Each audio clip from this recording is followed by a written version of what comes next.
2017 서울국제도서전이 개막한 가운데 기독 출판사들도 참여해 기독양서 홍보전에 나섰습니다. 2017 기독장병 구국성회가 오는 22일 열립니다. 구티비는 이번 성회 주간방송사로 선정됐습니다. 목회자들의 쉼과 회복의 시간, 제11회 신학심포지엄이 성황리에 막을 내렸습니다. 기독교학술원장 김영환 박사가 역사적 예술을 다룬 신간 나사렛 예술을 출간했습니다. 구티비와 기독교 대안학교 이야기학교가 다음 세대를 위한 건강한 교회 교육을 위해 협력키로 했습니다. 안녕하십니까. 구티비 뉴스입니다. 매년 한 차례 열리는 최대 규모의 책잔치인 2017 서울국제도서전이 개막했습니다. 기독 출판계도 한국교회 주요 양서들을 홍보하는 기독교 문화거리를 조성해 관심을 끌고 있습니다. 현장에 한현희 기자가 다녀왔습니다. 2017 서울국제도서전이 서울 삼성동 코엑스 전시관 A홀에서 개막됐습니다. 한국기독교출판협회도 20여 곳 회원사들과 함께 총 10개 부스로 기독교 문화거리를 조성해 참여하고 있습니다. 특별히 올해는 종교개혁 500주년이 되는 해로 주제도 책으로 빚은 종교개혁 500주년으로 정했으며 최근 출간된 루터와 칼뱅 관련 서적을 비치하고 있습니다. 기출협은 기독출판사들이 기독 양서를 널리 전한다는 사명감으로 매해 전시에 임한다며 크리스천들의 관심을 촉구했습니다. 이렇게 출판사들이 사실 어려운 상황인데 그러나 제가 여기에 나오는 이유는 이러한 도서전을 통해서 독자들과 만날 수 있고 독자들의 반응을 볼 수가 있고 더 좋은 양서들을 내고 있다는 자긍심을 갖게 하는 그런 기회도 됩니다. 도서전에 참여하는 기독교 부스는 몇 년 전만 해도 20-30개를 넘어섰지만 점차 관심 저조와 재정적 어려움 때문에 줄이고 있는 형편입니다. 대신 비슷한 성향의 회원사들끼리 연합해 공간을 나눠 쓰는 형태를 취해 기독교 거리 자체가 줄어들었습니다. 올해 기독교 문화거리에서는 한국교회 대표 양서들과 성경 말씀을 담은 장신구 등을 선보이며 관심을 끌고 있습니다. 국제도서전에 참석했다가 자연스레 기독교 부스를 찾는 발길도 많았습니다. 도서전 왔다가 기독교 부스가 있는 걸 발견하고 그렇게 해서 방문하게 되었어요. 부스가 많이 좀 규모가 있게 있는 걸 보고 좀 많은 크리스찬들이 관심을 가지고 여기 방문하시면 참 좋을 것 같아요. 서울국제도서전과 기독교 문화거리는 오는 18일 주일까지 지속됩니다. 또한 전시장 바로 아래층에서는 지난달 말일에 들어선 별다방 도서관이 있는데요. 여기엔 대표적 기독 시인인 윤동주 기념전이 열리고 있습니다.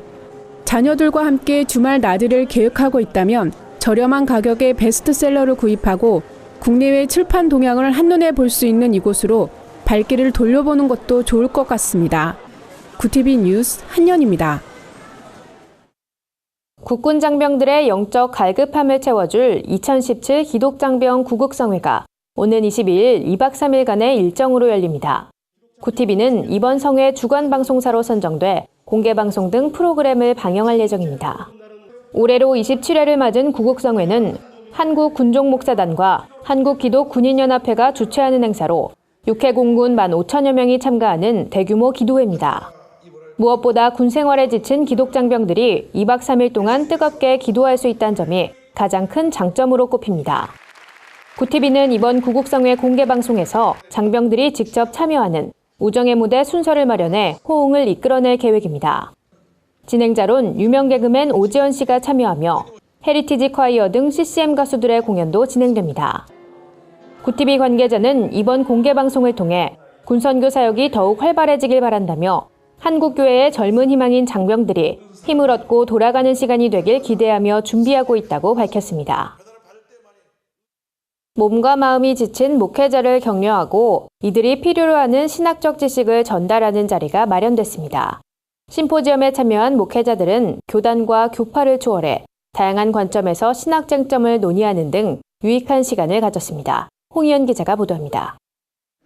새 시대를 위한 새로운 신학과 설교란 주제로 열린 이번 심포지엄은 한국교회 목회자들이 현장에서 활용할 신학적 도움을 주자는 취지로 마련됐습니다. 목회자 연장 교육의 중요성이 강조되는 오늘날 한국교회에 가장 필요한 사역이라고 주최 측은 전했습니다. 우리가 설교를 좀 더 분명하게 잘하기 위해서 신학을 배우고 특별히 성서 신학을 배워서 우리가 개교에 가서 하나님 말씀을 더 잘 전하려고 이같이 이 모임을 가졌습니다. 심포지엄에는 소망교회 김지철 목사를 비롯해 오륜교회 김은호 목사, 명성교회 김사만 원로 목사 등 교계 지도자들이 강사로 참여했습니다. 샌프란시스코 신학대학원 맥도날드 총장 등 해외 석학들도 한국교회를 향한 조언을 쏟아냈습니다. 김지철 목사는 사도 바울의 고난과 역경을 소개하며 힘들게 사역하는 후배 목회자들을 격려했습니다. 하나님은 우리에게 결코 고난이 닥치지 않으리라고 보장해 주시는 것이 아니라 오히려 그 모든 고난 가운데서도 하나님은 일하시며 우리를 도우시며 우리를 그분의 사랑에서 보호하신다는 것입니다. 올해로 3년째 심포지엄에 참여하고 있다는 한 목회자는 심포지엄을 통해 다른 사람을 이해하는 법을 배웠다며 이런 깨달음이 목회지의 성도들을 목양하는 데 큰 도움이 되고 있다고 소감을 전했습니다. 좀 다르게 표현하고 다르게 생각하시는 분들에 대해서 제가 좀 더 이렇게 수용하고 받아들이는데 좀 여유가 있어지잖아요. 불편한 게 아니라 더 여유를 가지고 대하니까 그런 것들이 아마 이제 목회 현장에서도 좀 더 이렇게 편안하고 부드러워지지 않겠어요? 서울한신교회는 지난 11년간 심포지엄을 진행한 경험을 살려 좀 더 전문적인 교육을 계획하고 있습니다. 이를 위해 샌프란시스코 신학대학원 교육과정을 개설할 수 있도록 관계자들과 논의하고 있다고 밝혔습니다. 구티비 뉴스 홍우연입니다. 기독교학술원장 김영한 박사가 개혁정통신앙의 관점에서 예수 그리스도를 다룬 신간이 나왔습니다. 김 박사는 세상에 잘못 알려진 예수 그리스도를 올바로 전하는 데 책이 쓰이길 바란다고 말했습니다. 신간 나사렛 예수는 신화적 존재로 전락한 예수 그리스도를 심도 있게 다룬 책입니다. 19세기부터 현대에 이르기까지 예수를 역사적으로 연구했던 일반 학자들을 객관적으로 비평하고 있습니다. 김영한 박사는 일반 방송과 언론에서 예수 그리스도를 여러 신들 중 하나로 치부하는 것을 보고 안타까운 마음이 들었다며 참된 예수 그리스도를 알리고 그의 행적을 전하는 역할을 감당하기 위해 책을 집필했다고 전했습니다. 기독교학술원은 오는 7월 신임 이사장으로 취임하는 이재훈 목사와 함께 새로운 10년을 만들어가겠다는 포부를 밝혔습니다. 구티비 기독교 복음방송과 기독교 대안학교 이야기학교가 업무 협약을 맺고 다음 세대를 위한 건강한 기독교 교육을 위해 힘을 모으기로 다짐했습니다. 이날 협약식에선 5명의 학생을 구티비 학생기자로 위촉하는 순서도 마련됐습니다.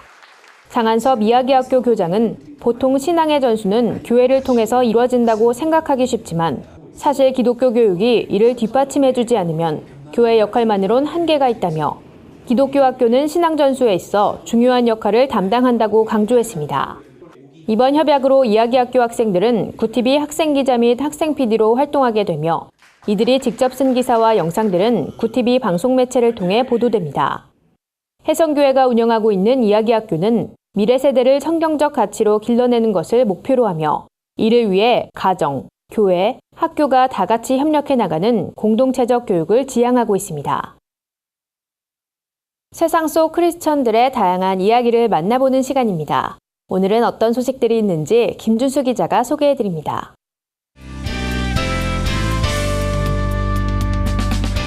네포난의 교회입니다. 오늘 전해드릴 소식은 몽골 사막화 방지를 위해 은총해수 프로젝트를 펼치고 있는 기독교 환경운동연대 이야기입니다. 사막화가 급속히 진행되고 있는 몽골은 지난 20여 년 동안 강과 호수는 물론 1,500곳의 우물이 사라진 상황입니다. 기완현은 2009년부터 몽골의 아르갈란트 지역에 나무를 심고 있는데요. 황사 피해 방지와 식수원 확보를 위해서였습니다.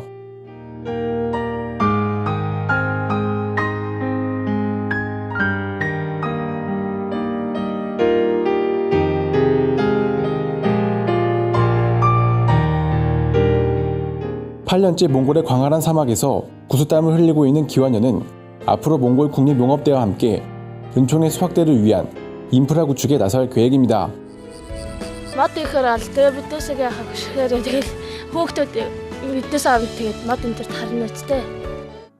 이진영 사무총장은 몽골 조림 사업에는 기완현뿐 아니라 국내외 NGO들과 기업들도 동참하고 있다며 기원년의 사역은 한국교회 성도들의 정성을 모아 진행한다는 점에서 의미가 있다고 말했습니다.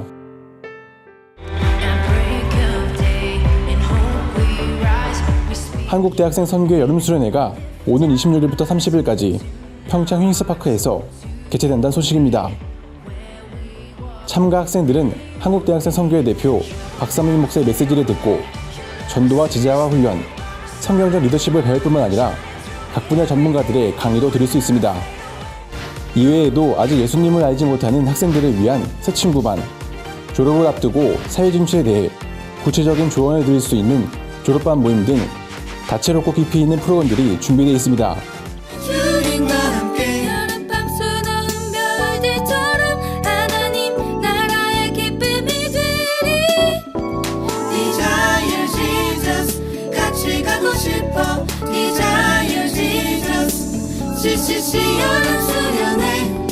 박성민 목사는 인생의 가치관이 확립되는 대학생 시기에 예수님을 경험해야만 한다며 예수님을 갈망할 때 그분의 말씀으로 변화될 수 있다고 말했습니다. 마지막으로 전해드릴 소식은 크리스천 무용인들이 한자리에 모이는 크리스천 댄스 페스티벌이 오는 17일 한성대에서 열린다고 합니다. 국제기독교 무용협회 주최로 열리는 축제에선 부활절과 상탄절 등 교회 절기에 적합한 예배 무용과 누가복음을 주제로 한 무용이 선보일 예정입니다.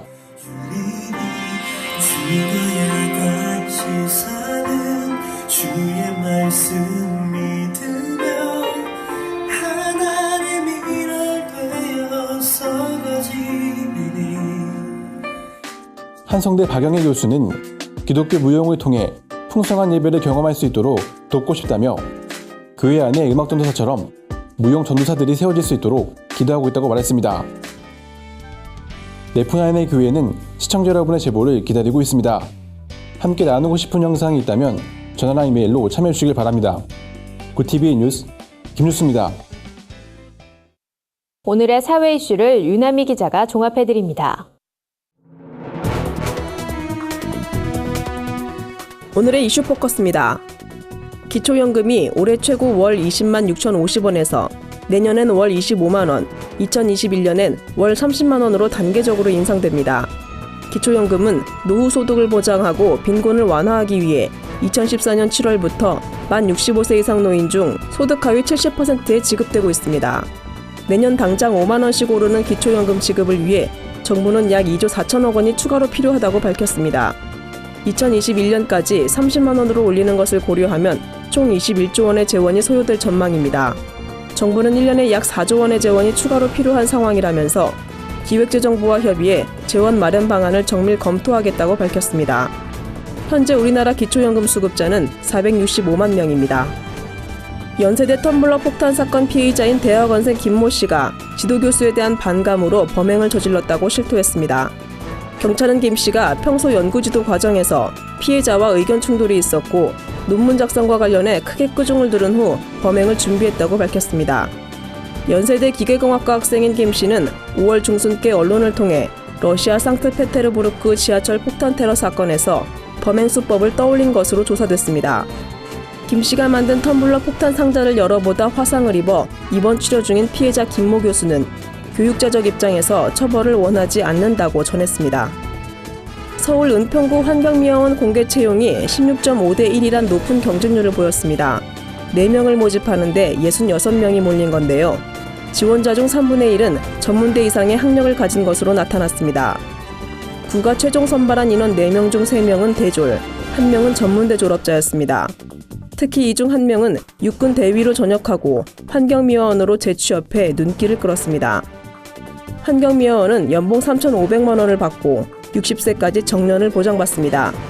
과거 환경미화원은 청소불안 부정적 이미지와 열악한 근무 환경 때문에 꺼려졌지만 최근 사회적 인식 변화와 안정적인 근무 환경 때문에 고학력자가 대거 몰리고 있다고 구 관계자는 전했습니다. 굿TV 뉴스 유남입니다. 주요 단신입니다. 대한예수교장로회 합동교단의 제102회 총회 임원 후보 등록이 마감되면서 주요 후보들이 공개됐습니다. 총회장 후보엔 현 부총회장인 전계현 목사가 단독 입후보했고 목사부총회장엔 김정훈 목사, 이승희 목사, 백광식 목사가 출사표를 던져 3파전이 예상됩니다. 장로부총회장도 4파전으로 치러집니다. 한국장로교 총연합회가 목포신앙을 방문해 미수습자 가족들을 위로하는 시간을 가졌습니다. 한장총은 이날 유가족들에게 성금을 전달하고 미수습자 유해 발굴, 사고 원인 규명, 유가족에 대한 보상과 관련법 개정을 위해 함께 기도했습니다. FWIA와 크리스천 CEO 포럼이 공동 주관하는 청년 창업 벤처 대회 어벤처스가 올해도 개최됩니다. 사회적 비즈니스 모델에 관심 있는 청년들을 위해 열리는 이번 대회엔 설립 3년 미만의 청년 벤처 기업이면 누구나 지원 가능합니다. 대회를 위한 사전 설명회는 오는 19일 열릴 계획입니다. 작은교회 살리기 연합이 운영하고 있는 인터넷 전도 지원센터가 우리 교회 알리기 프로젝트를 실시합니다. 이번 프로젝트는 기초정보 등록 무상 지원, 교회 홍보 특별 혜택, 맞춤형 인터넷 전도 무료 체험 등 다양한 사역 지원과 혜택을 신청한 모든 교회에 제공합니다. 이상으로 뉴스를 마칩니다. 구티비 뉴스는 인터넷 신문 데일리 굿뉴스를 통해서도 보실 수 있습니다. 시청해주신 여러분 고맙습니다.